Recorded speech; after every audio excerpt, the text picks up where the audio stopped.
बिस्मिल्लाहिर्रहमानिर्रहीम। My name is Abrar Ahmed और आज हम बात करेंगे first year biology chapter number 1 की। उसमें आज हमारा टॉपिक का नाम है ब्रांचेस ऑफ बायोलॉजी, यानी कि बायोलॉजी की शाखें। ब्रांचेस ऑफ बायोलॉजी में हम सबसे पहले बात करते हैं मॉलिक्यूलर बायोलॉजी। अब नाम ही इसका है मॉलिक्यूलर बायोलॉजी, तो जानदारों की साख्त का या सेल का या ऑर्गेनेलिज का मॉलिक्यूलर लेवल पर मुताला करना मॉलिक्यूलर बायोलॉजी कहलाता है। स्टडी ऑफ स्ट्रक्चर यानी कि साख्त का मुताला किसकी, of organism cell and their organelles at molecular level, यानी कि किसी जानदार, उसके सेल या उसके ऑर्गेनेलिज का मॉलिक्यूलर लेवल पर मुताला करना क्या कहलाता है, मॉलिक्यूलर बायोलॉजी। उसके बाद हम बात करते हैं इन्वायरमेंटल बायोलॉजी। अब इस ब्रांच का नाम ही इन्वायरमेंटल बायोलॉजी है, तो इन्वायरमेंट से मुराद होता है माहौल। तो इन्वायरमेंटल बायोलॉजी, ठीक है, बायोलॉजी की ऐसी शाख जिसमें इस चीज का मुताला किया जाता है कि एक ऑर्गेनिज्म का उसके इन्वायरमेंट के साथ क्या ताल्लुक है, क्या रिलेशनशिप है। वो एक जानदार जो है वो अपने माहौल से कौन सी चीज लेता है, अपने माहौल के साथ किस तरह का लेन देन करता है, ठीक है, उसके साथ कौन से इंटरेक्शन होता है। इन तमाम चीजों का मुताला हम किस में करते हैं, environmental biology. Study of organism यानी कि जानदार का मुताला करना in relation to their environment, यानी कि एक जानदार का उसके इन्वायरमेंट के साथ क्या ताल्लुक है, इस चीज का मुताला करना इन्वायरमेंटल बायोलॉजी कहलाता है। उसके बाद हम तीसरी ब्रांच की बात करते हैं, तो वह है माइक्रोबायोलॉजी।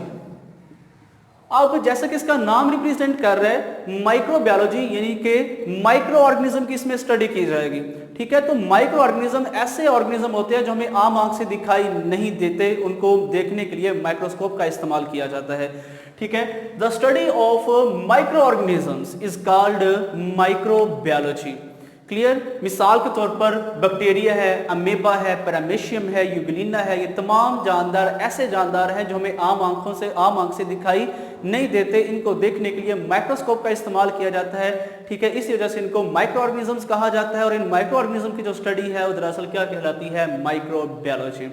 उसके बाद हम बात करते हैं fresh water biology. Fresh water biology यानी कि ताज़ा पानी। ये फ्रेश वाटर दरअसल कौन सा पानी है, ऐसा पानी, ऐसा वाटर जो समंदर के अलावा है। समंदर के अलावा जितना भी पानी पाया जाता है, चाहे वो दरियाओं के अंदर हो, चाहे वो झीलों के अंदर हो, चाहे वो नदी नालों के अंदर हो, उसको क्या कहा जाता है, फ्रेश वाटर कहा जाता है। और वो तमाम जानदार जो फ्रेश वाटर में पाए जाते हैं उनकी स्टडी हम फ्रेश वाटर बायोलॉजी में करते हैं, ठीक है। तो फ्रेश वाटर में क्या होता है, स्टडी ऑफ ऑर्गेनिज्म यानी कि जानदारों का मुताला, ठीक है, living in fresh water bodies, जो किस में रहते हैं, फ्रेश वाटर में रहते हैं, फॉर एग्जांपल रिवर्स या फिर लेक्स, ठीक है। तो ऐसे जानदार जो ताज़ा पानी में रहते हैं उनकी स्टडी हम किस में करते हैं, फ्रेश वाटर बायोलॉजी में। इसमें हम ये भी देखते हैं कि वो जो जानदार ताज़ा पानी में रहते हैं वो अपने इन्वायरमेंट के साथ किस तरह लेन देन करते हैं, अपने जिस्म में किस तरह होम्योस्टेसिस बरकरार रखते हैं, ठीक है। इन तमाम चीज़ों का भी मुताला हम फ्रेश वाटर बायोलॉजी में करते हैं। उसके बाद हम बात करते हैं मेराइन बायोलॉजी। मेराइन बायोलॉजी की ऐसी शाख है जिसमें उन तमाम जानदारों की स्टडी की जाती है जो किस में रहते हैं, समुद्री पानी के अंदर।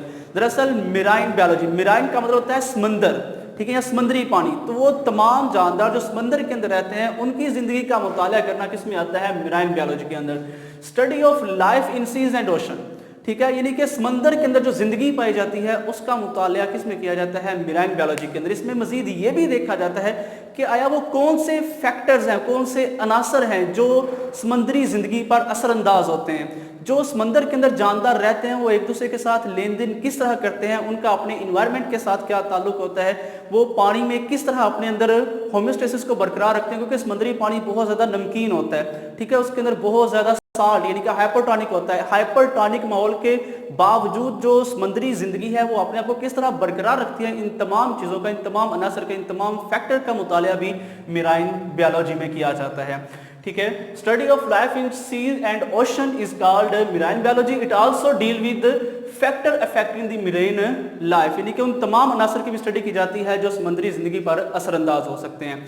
उसके बाद हम बात करते हैं parasitology.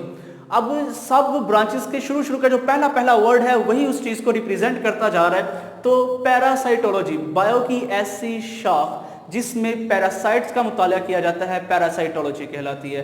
The branch of biology which deal with the study of parasites is called parasitology. अब यहाँ पे सवाल ये पैदा होता है कि पैरासाइट होते क्या हैं, एग्जाम्पल क्या है पैरासाइट की। तो आप इसमें ले सकते हैं प्लाज्मोडियम। प्लाज्मोडियम एक पैरासाइट है जो जिस्म के अंदर रहता है, ये एंडो पैरासाइट की एग्जांपल मैं दे रहा हूँ। उसके बाद अगर मैं एक्टो की बात करता हूँ तो एक्टो के अंदर आप मॉस्किटो को ले सकते हैं। यानी कि पैरासाइट ऐसे जानदार होते हैं जो होस्ट के जिस्म में जाके रहते हैं, खुराक हासिल करते हैं और बदले में नुकसान पहुंचाते हैं। Parasites are the organism which take food and shelter from the host and harm in return, यानी कि बदले में क्या पहुंचाते हैं, नुकसान पहुंचाते हैं। पैरासाइटोलॉजी में मजीद जो है इसमें यह भी देखा जाता है कि जो पैरासाइट है उसका स्ट्रक्चर कैसा है, यानी कि उसकी साख्त कैसी है, मूड ऑफ ट्रांसमिशन कि वो एक जानदार से दूसरे जानदार में किस तरह मुंतकिल होता है, ठीक है। लाइफ हिस्ट्रीज यानी कि इसके लाइफ साइकिल कौन कौन से हैं, ठीक है।